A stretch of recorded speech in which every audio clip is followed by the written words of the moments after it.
Hi, Sue Ellam here. I've been doing tarot cards now for about 25 years, and I'm very happy to collaborate with my colleague here, who will now introduce herself.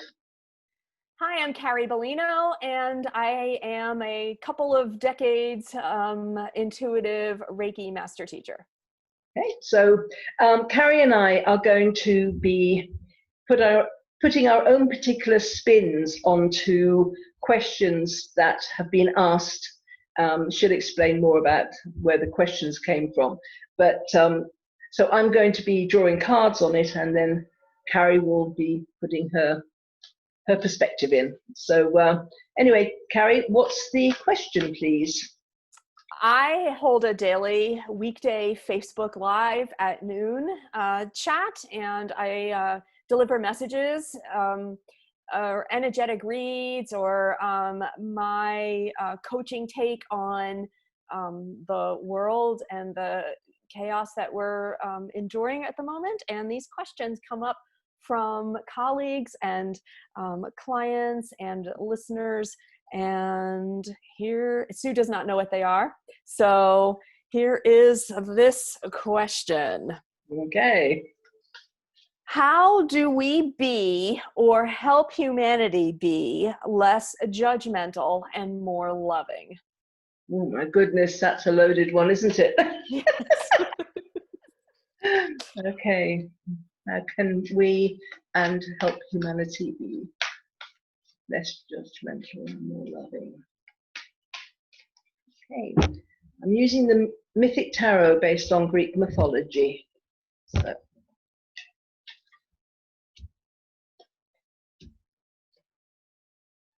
And I take notes while she speaks and tap into the message I need to support. Okay. So we need to walk away from our preconceived ideas. We need to be prepared to begin again, to reorientate ourselves, and possibly walk away from people where we've got into a habit of getting together in judgment, because it's difficult to become non-judgmental when you're surrounded by people who maybe have been your friends for years, and that is your modus operandi, that judgment is part of the conversation. So it's walking away from situations that will promote that. So that is one of the things. It's a bit like an alcoholic, isn't it? Having to stay away from the pubs and their drinking buddies. That kind of thing. And focus on ordinary everyday life. Nothing particularly exciting happening. Just keep grounded and just focus on your life. What's happening in your own backyard. Don't worry about what's happening to somebody over the road. That is their life. That is their business.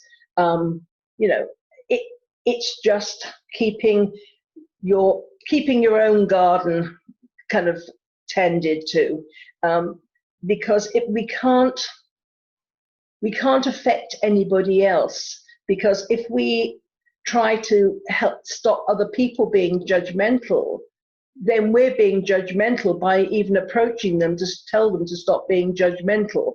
So we need just to let people take us as an example, not because what we're saying. So if we're not in judgment ourselves, that energy of non-judgment will come across and people will see that.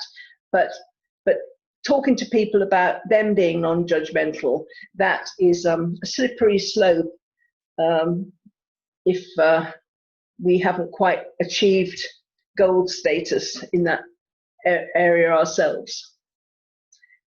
We're also going to find that once we're on this journey of trying to become less judgmental, lots of things are going to crumble and fall around us, because the world is such a judgmental place. We will no longer be welcome in certain places because people will think we're holier than thou. Even if we don't say anything, our energy will have changed. We won't be getting involved in the conversations we used to be getting involved in. We could find that friendships disappear, working situations disappear. We're no longer a fit. We've now, instead of being a square, we're now a round, and round things can't get into square holes. So we've now changed, and we will no longer want to be around certain things. The problem with this is the Tower, I don't see it as a negative card. It's very much a housekeeping card. It's getting rid of the old in order to leave room for new to come in. So people only really get into pain when they're fighting it, when they're trying to hold on to the things in the past, maybe not recognizing that it is actually past its sell-by date. It doesn't resonate. It's not growing corn anymore. So just go with the flow. And when things start leaving your life, recognize that you yourself are starting to get to a place of non-judgment, that all the effort you've been making personally to improve yourself is starting to work, because now things are being cleared out of your life that are no longer resonate with you. You'll get the money and resources you need as well. The things will start coming to you to help support you in your new way of being. So new people will come in. You'll get everything you need. Even when things that you're used to have left you, new things will come in. But it's all about learning your lessons, knowing, and there's a feeling of betrayal sometimes with this. There's a feeling of loss, and it can be painful for a while. When we start to change, you hear about, sometimes people who are very religious, maybe one of the children is questioning the religion, and especially if it's in a family that is very, very devout, and that child or that person within the family that decides that this religion isn't for them, they risk losing their friends, their family. They risk losing everything in some countries which are so very much about religion. So it's a massive, massive leap of faith, and because the Western world, and well, it's not just the Western world, but the world in general is in such judgment of right and wrong, them and us.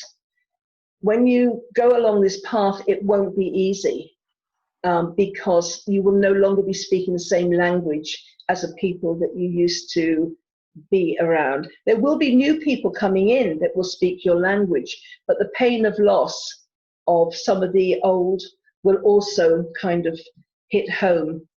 And you always will have to be vigilant, because this is a journey you have to keep improving yourself, your project. You have to keep ahead of the game. You have to be constantly vigilant, because judgment is such a quick thing. It's a split second thing. You can see someone walking down the street and you think, oh, that's terrible hairstyle. That's judgment. What they're wearing, that's judgment. And it's so human.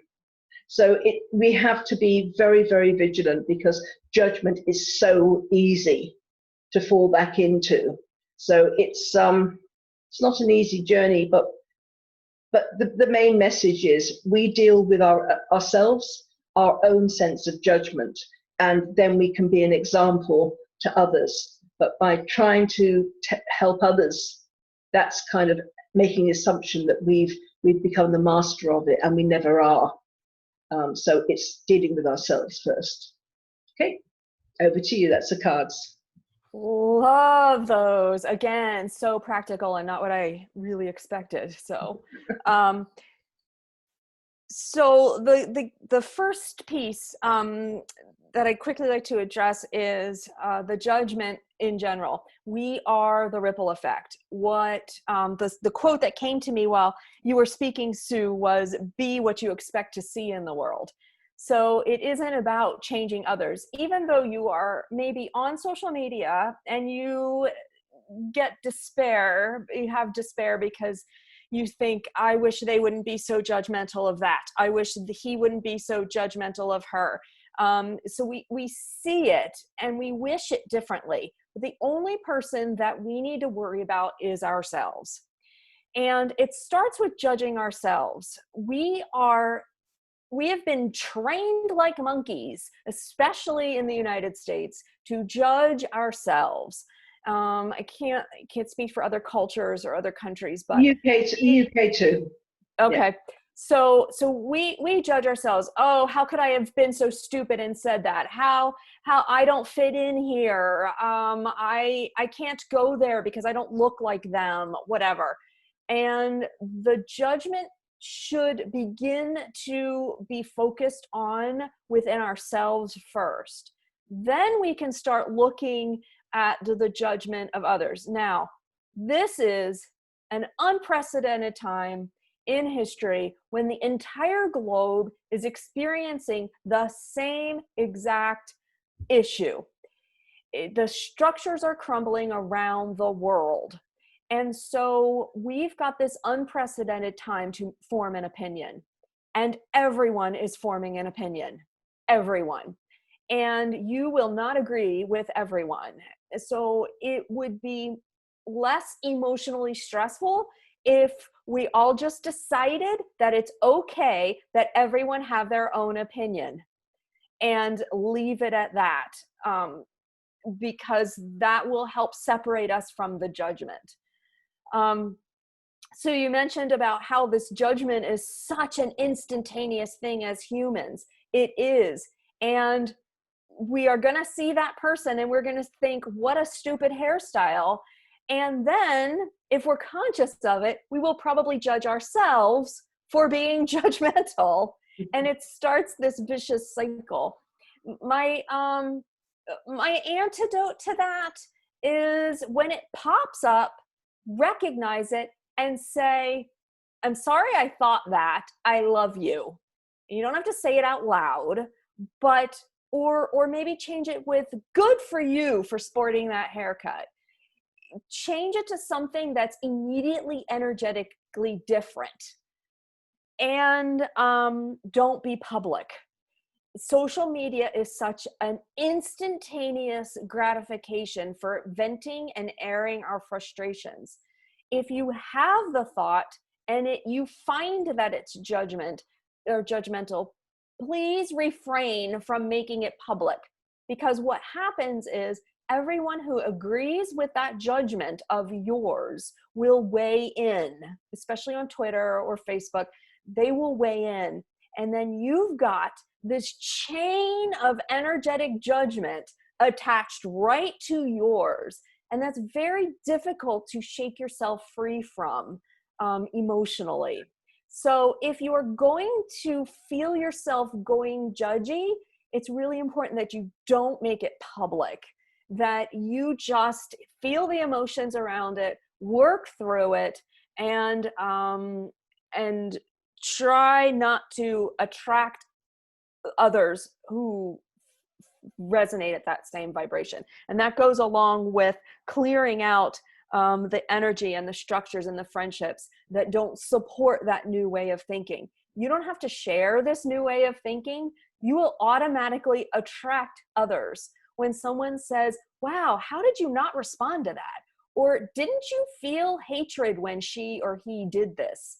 And if you can, you'll attract those people that you can start to have these conversations with. And it's all about you and your balance in this.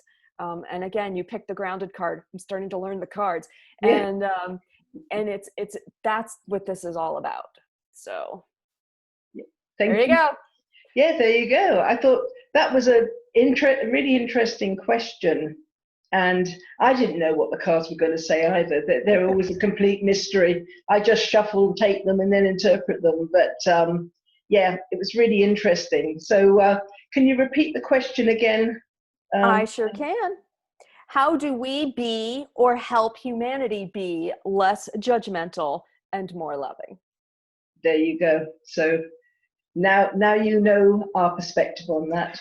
So anyway, I hope you enjoyed that. So it's a goodbye from me. And I'll see you later. Okay, bye.